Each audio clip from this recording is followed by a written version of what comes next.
students, I'm Imani Sharma, your educator. I warmly welcome you all to yet another YouTube video जिसमें आज की particular lecture में we are going to move forward and solve the questions. We are going to do the analysis of ICT के questions जो कि आपकी 18th जून 2024 में questions हुए थे and shift 2 में पूछे गए थे, right? So this is one such thing. We have segregated different videos. If you will move through the YouTube channel, you will see कि shift 1 के भी higher education, comprehension, ICT and research की videos with regards to my topics, they have been uploaded. तो shift 1 के questions already आपके पास video में uploaded हैं, right? YouTube की playlist में.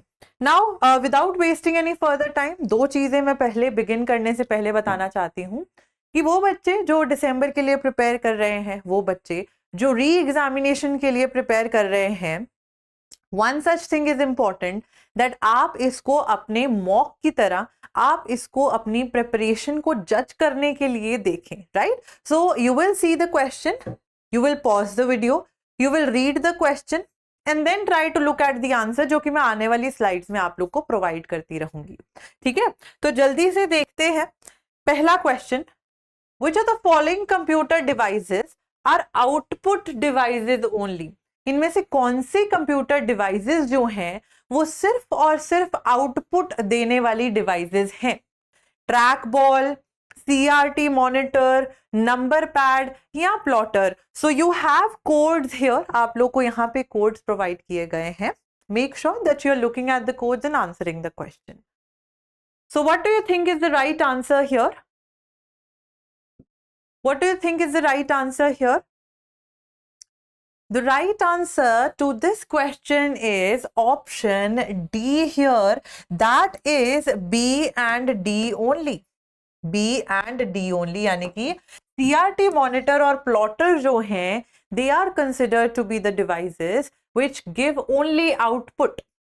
ठीक है, क्योंकि ट्रैक बॉल पे आप ट्रैक बॉल से you move things across, so you are giving input, output is also being displayed. Number pad पे भी आउटपुट भी डिस्प्ले होती है, आप इनपुट देते हो नंबर पैड, जैसे पिन कोड आप एंटर कर रहे हो अपने फोन का, password etcetera, so it's going to give you input as well as the output whatever you are typing.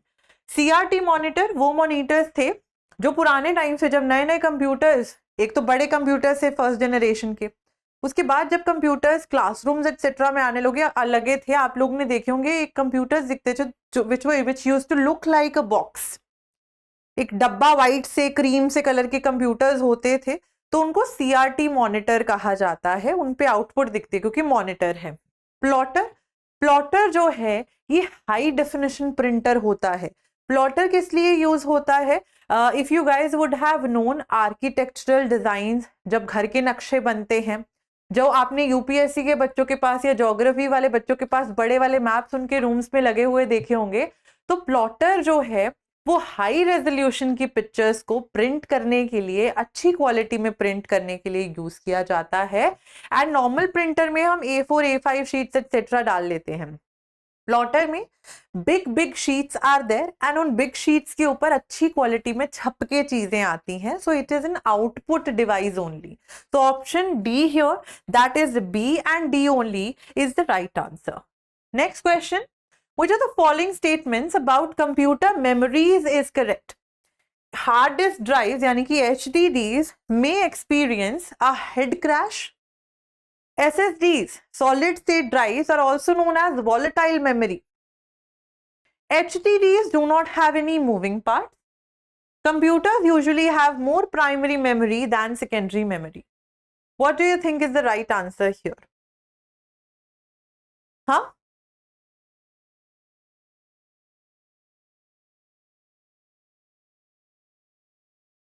The right answer to this question is option A. That is, hard disk drives may experience a head crash. अब जब भी आप hard disk drives use कर रहे होते हो, तो hard disk drives में आप जो भी मेमोरी है उसको स्टोरेज के लिए HDDs यूज की जाती हैं. हेड क्रैश क्या होता है? मान लीजिए आपने जो भी आपकी प्रोग्रामिंग चल रही है, हार्ड डिस्क ड्राइव में डिस्क्स लगी होती हैं, तभी तो हार्ड डिस्क ड्राइव बोला जाता है, राइट? तो the disc etcetera when they are reading or writing anything in the computer system, मतलब डाटा उनसे पढ़ा जा रहा है और उनके ऊपर डाटा जो है दिया जा रहा है etc. There are small needles etc. which read or write that particular sort of data.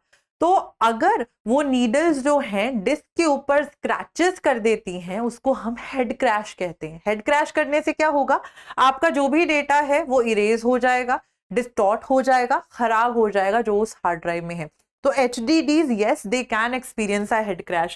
SSDs are also known as volatile memory. No, they are known as non-volatile memory. Non-volatile memory क्या होती है, वो memory जो कि power turn off करने के बाद कहीं नहीं गायब होती. तो SSDs एक्सटर्नल स्टोरेज के लिए यूज होती हैं, तो उनमें डेटा स्टोर हो गया, पावर ऑन हो ऑफ हो कहीं नहीं जाएगा. HDDs do not have any moving parts. No, HDDs के मूविंग पार्ट्स होते हैं, इसलिए ये स्टेटमेंट इनकरेक्ट है. किसके मूविंग पार्ट्स नहीं होते, SSDs के मूविंग पार्ट्स नहीं होते, क्योंकि सॉलिड स्टेट ड्राइव्स हैं, वो सॉलिड स्टेट में रहती हैं. जहां है वहीं स्टैक डिस्क्स होती हैं लेकिन in the solid state. Computers usually have more primary memory than secondary. No, that's incorrect as well. So option A is the right answer.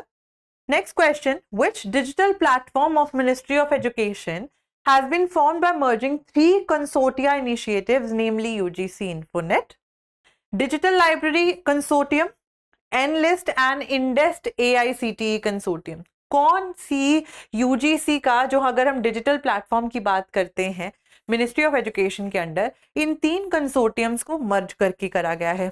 अब जो बच्चे, the guys, the students etcetera, जिन्होंने मेरी classes लगाई होंगी, you know that we have covered this particular thing in the unit of ICT, and this entire line ditto has been taken up from the so very notes that we have covered in the class, right? So same चीज अगर आपको याद होगा तो my students would have given the right answer, and the right answer to this question is option B, E शोध Sindhu. 3 consortium को मर्ज करके बनी हुई है. Next question, match list 1 with list 2.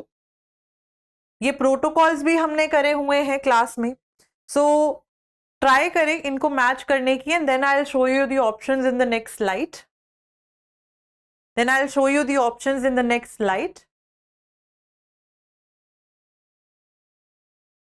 कौन सा इंटरनेट प्रोटोकॉल कौन सी इंटरनेट एक्टिविटी के लिए जाना जाता है?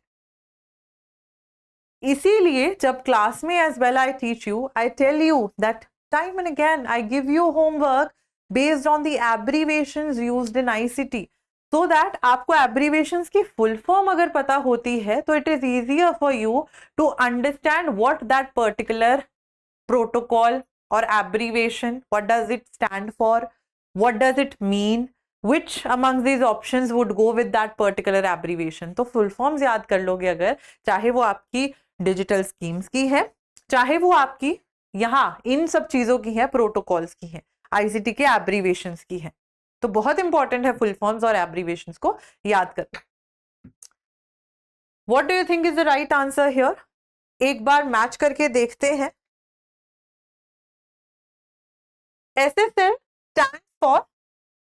SSL stands for Secure Sockets Layer. Secure Sockets Layer का काम होता है जो भी आप डेटा एक जगह से दूसरी जगह भेज रहे हो वो इनक्रिप्ट हो जाए और उस डेटा को सिर्फ सेंडर और रिसीवर का ही पता हो.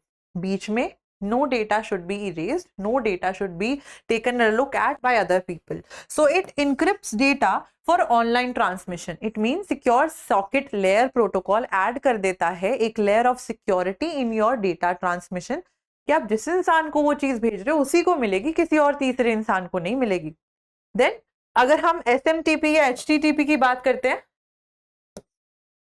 हाइपरटेक्स्ट ट्रांसफर प्रोटोकॉल, किस लिए यूज होता है? ये TCP/IP packets to web server, HTTP web server पे TCP/IP transmission control protocol internet protocol के पैकेट्स डेटा को भेजता है ताकि वेब सर्वर से डेटा जो है रिट्रीव किया जाए. तो HTTP 3. SMTP stands for simple mail transfer protocol. क्यों कह रही हूं कि याद करा जाए?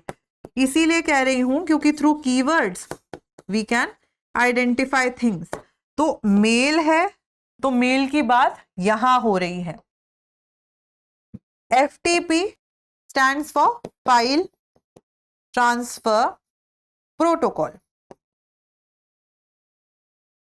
that is transfers files over the internet. So A3 B2 C1 D4, A3 B2 C1 D4, option D is the right answer.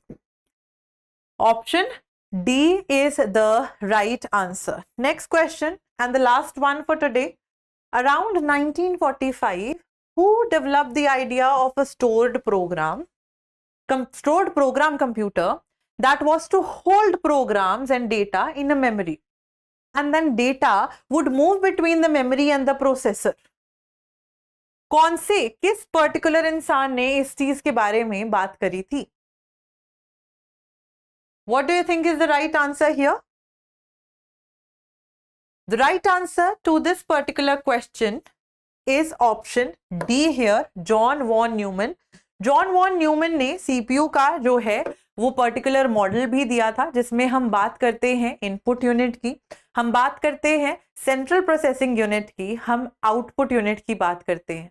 तो इस सब में आप लोग न्यूमन को you can give him the credit of giving or developing the idea of a stored computer program that was to hold programs and data in a memory, and then data would move between memory and processor, input output. तो पहले stored program computer memory में hold करेगा programme को input unit में, data would move between the memory, तो storage हो जाएगी। क्योंकि अगर आप देखें हमारी 3 यूनिट्स होती हैं, एक होती है इनपुट यूनिट, फिर आ जाता है आपका सीपीयू सेंट्रल प्रोसेसिंग यूनिट, जिसमें 2 भाग होते हैं आपके, arithmetic and logic and control वाला पार्ट भी होता है, ठीक है। सो यहां पे अगर हम देखें central processing unit and then it also stores as well, and then you have output unit. So ये सारा आइडिया उन्होंने थोड़ा घुमा फिरा के आपसे क्वेश्चन में पूछा है। सीपीयू के जो 3 एलिमेंट्स एक्सेट्रा की बात करी गई है along with these 3 units that we have, memory unit, control unit etcetera, वो यहां पे आ जाती। सो वॉन न्यूमन मॉडल वैसे भी पूछा जाए तो वॉन न्यूमन मॉडल यही होता है, ठीक है। With this, I come to the end of this video. Also, please make sure that you guys are referring to the official answer key, because the answers are subject to change with regards to जब आपकी official answer key आ जाएगी, right? So thank you so much and have a good day. Bye bye.